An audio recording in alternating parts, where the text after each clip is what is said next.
These upstart Chinese challenger brands in the market, bringing it to the Japanese and the South Koreans. The price is right, pretty clearly, but that's hardly everything in the car buying equation, I'd suggest. So, should you buy a Chinese car in Australia in 2021?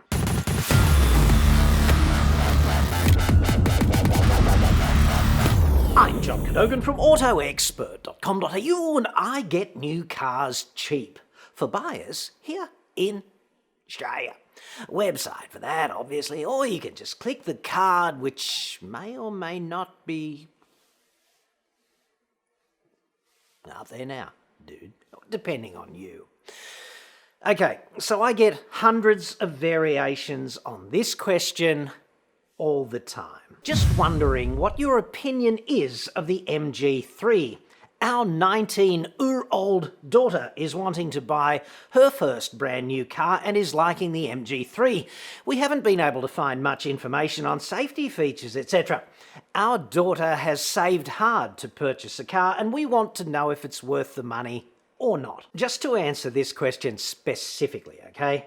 19-year-olds, I'd suggest, are invariably inexperienced and therefore they are prone to making mistakes when they drive, sometimes with pretty serious consequences. So they typically benefit more than experienced drivers do from those advanced safety features in most modern cars.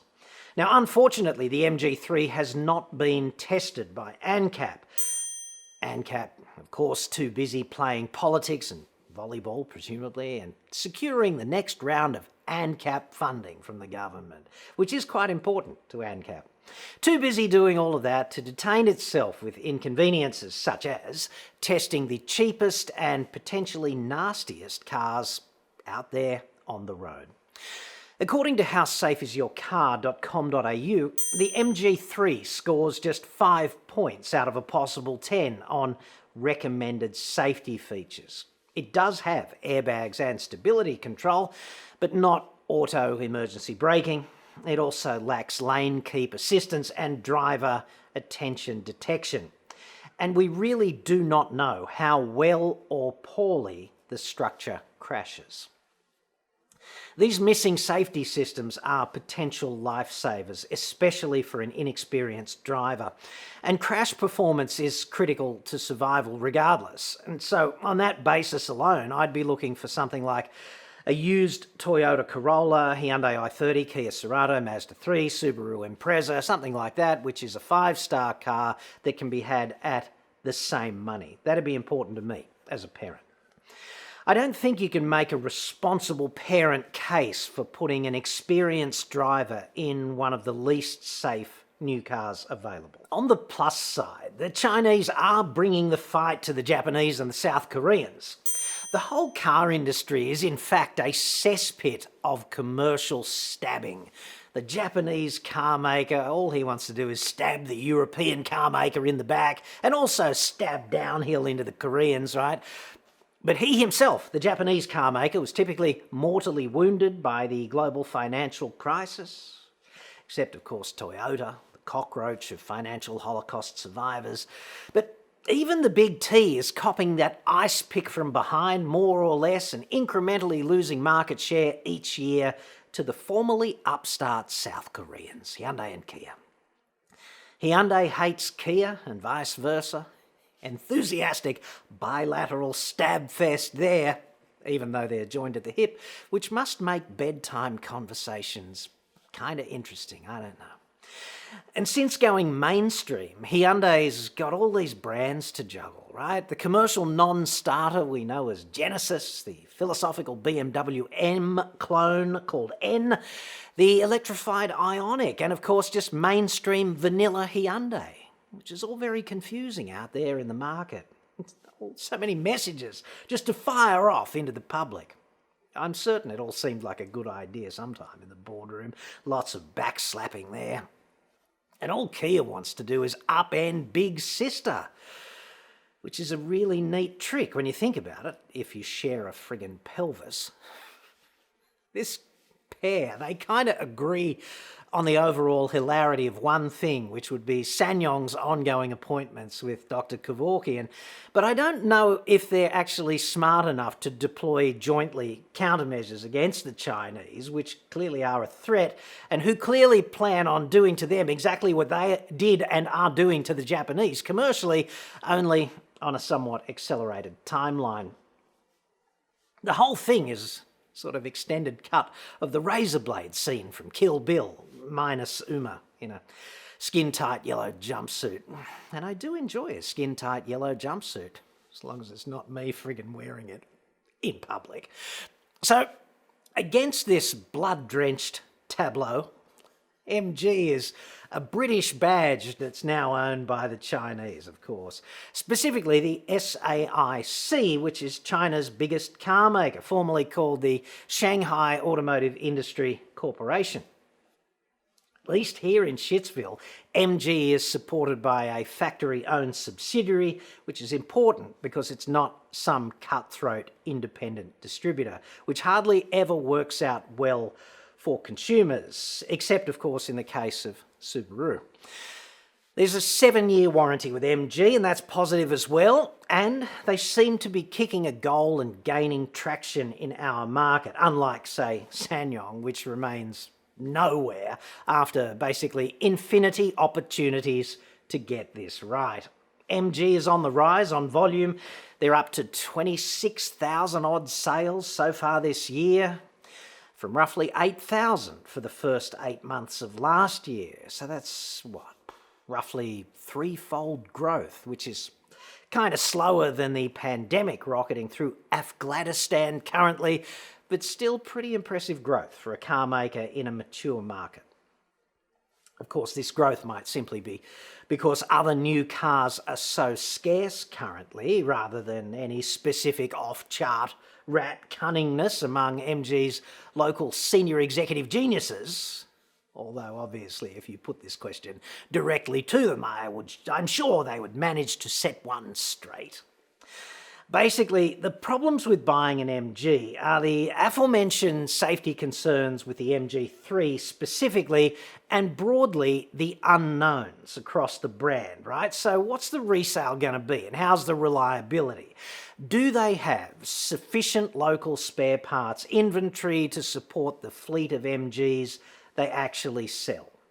Have they invested adequately in technical training for their 70 or 80 dealers nationwide? I think it's 76 currently.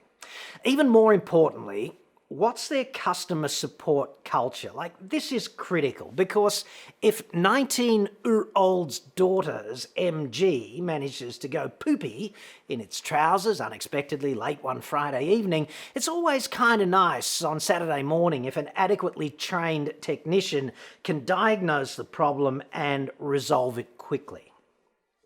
It's kind of nice if MG technicians order the replacement parts from MG Shitsville and they send a minion to the warehouse next door and they dispatch those parts for next day delivery, as opposed to putting a slow boat on the Bund in Shanghai and awaiting delivery next Easter.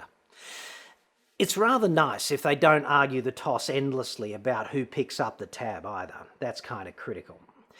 And with brands like MG, LDV, Haval, GWM, which is the rebranded Great Wall Motors, the jury's just not in on all of those issues. So buying one is a real roll of the die, okay? You buy one, you're a lab rat. You save money buying an MG3 up front, but frankly, for me, $18,000 on a late model used i30, Cerato Corolla, Impreza, or Mazda 3, that's absolutely the safest way to go here. And I mean safest in the broadest possible sense of the use of that word. In 3 to 5 years, when MG has got the knife buried deep into Hyundai and Kia, up to the hilt maybe, buying one of those vehicles might be the best idea since working from home with no pants. We'll just have to wait and see. Speaking of no pants, now this from you. Great video, but it will never take the jabby jab because it will not be forced into anything against my will. Mike Nolan there, and to Mike I would say, dude, where do we start unpacking this? Mike's comment stems from my most recent video on the pandemic of political incompetence here in the People's Republic of Afghanistan. I'll put a link up there. Maybe. Depending on you. In this paradise, Bin Chicken TV is broadcast every day at 11 a.m. relentlessly, starring the koala-killing librarian who's so unlucky in love, the somewhat thin-skinned and tantrum-prone commander of the fixated picnic unit, personal opinion, and the Republic's most unapologetic, significant health hazard. Which would all be quite funny if lives weren't also in the balance and the health system wasn't also apparently collapsing. So to Mike I would say, dude, vaccine hesitancy. I kind of get it. Put the ingredients together and this is the cake that you bake, but you know that your argument is nonsense, mate, because it only takes roughly 3 to 4 brain cells to repudiate your claims. I note Mike's YouTube homepage, Rockin' the Hive is, which is either a loud and proud declaration of membership to Club Bogan, or simply because Mike's employer will not let him through the door in any other attire. We'll get to that. This business about will not be forced into anything against my will. Dude, that's the only time anyone is ever forced into anything. Against their will, right? Otherwise, you're not being forced. You're doing it willingly, like you've made a choice. Plus, nobody's forcing anyone to get, quote, jabby-jabbed. What those political dipshits are doing in a heavy-handed and philosophically fucked up way, lacking even vestigial credibility at this point, or compassion, let's not forget, mainly because they seem too stupid to do it any other way, personal opinion, is they're asking you to get vaccinated. They're asking. They're appealing to the good Mike in all of us. But the way they do it and the absurd policies and the penalties, the sheer logistic and policy incompetence. I understand why some people are vaccine hesitant and resistant to the declarations of authority. I really do. The best reason to get vaccinated is not so that they can reopen hairdressers and nail salons and rub and tug emporia across the fine nation we know as Shitsville. It's to slow the rate of transmission of the virus through the population so the health system doesn't collapse, and also decrease the severity of the disease if you do get it, and thereby protect, in particular, vulnerable people in the community, like Nana. Everyone loves Nana. Pop is usually a dead set cock, but Nana, come on, Mike, Nana. Personal opinion, dude. You jabby-jab hesitant cattle prod conspiracy dicks, you seem to have overlooked the very obvious intermediate step here between you and forming a view in concrete terms on getting the needle and actually getting the jabby-jab. Which would be, to state the friggin' obvious, plonk yourself down in front of a person who went to university for 6 or 7 years because they always wanted to glove up and check your prostate once a year without getting arrested. We call these people doctors, dude, and they're everywhere, like the Matrix. If you get a lump on your chest and it starts growing into Gladys Berejiklian's proboscis, you'd go to the doctor for advice. I know I would, mainly because of the horrific uncertainty otherwise. And this is just that. If you're unsure about the jabby-jab, ask an actual doctor. Like, Doc, I hear so much conflicting crap about getting the jabby-jab. What should I do? Is it right for me? What are the risks and what are the rewards? How hard is it to go out and do this, dude? Come on. Perhaps Mike is referring to his employer developing a jabby-jab mandate for those on the job, forcing him to get jabby-jabbed against his will, to take one, or make that two, for the team, which he will never do because principles. I look at this just like wearing pants, which I used to do routinely for several years when I worked in an office. Nobody forced me to wear pants back then, not once, like not ever. It was more of a understood thing, like an office-wide convention. I suppose I was free not to wear pants in the office at any time. I never tested that hypothesis, except once, in the boardroom, during an especially raucous Christmas party. Like, what was I supposed to do? Freddie Mercury was bellowing something about fat-bottomed girls, and I just went with it. It was oddly liberating, actually, but I never got promoted after that. I don't know why. It was generally understood that if anyone on the team exercised his God-given right not to wear pants at work, then his boss would exercise her divine right to decline his ongoing contribution at the coalface. That seems inherently balanced and proportionate, like a self-correcting system. It's a set of choices and consequences. And pants, let's not forget, are just an aesthetic thing generally, except if, a tripping hazard, or if you use a chainsaw. Some employers are very touchy about pants, I note, not just wearing pants generally, but wearing specific pants.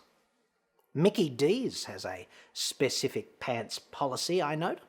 Nobody at CAC Rondell's is forced against their will to wear those particular pants while supersizing this and that at the drive-thru. Nobody. It's just that, dude, if you don't wear those pants, you cannot work beneath the golden arches. It's that simple. But it's still a choice, and pants are generally just a concession to aesthetics. Maybe a hedge against cold weather attenuation, which is never flattering. Just ask Tony Abbott. With vaccination, there is pretty clearly an occupational health and public safety dimension to the vaccination status of workers. So I guess I'm saying there might be a right not to get the jabby jab, but I'm not so sure there's the same kind of moral right to let the consequences of one's choice on this impact the health and safety of others. Have you ever thought about that? Knock yourself out in the comments arguing the toss with me over that one. See what happens if you turn up to work at the bank tomorrow with no pants. Hell-bent on making some half-arsed, or in the case of no pants, fully arsed point about personal freedom. And take it from me, sitting here right now in this fairly chilly fat cave this morning, pants are just tyranny, the tyranny of authority. So make Australia less shit. Unzip and be free, dude. That'll be the first bill I pass when I'm Prime Minister. Pants free Friday in the house forever.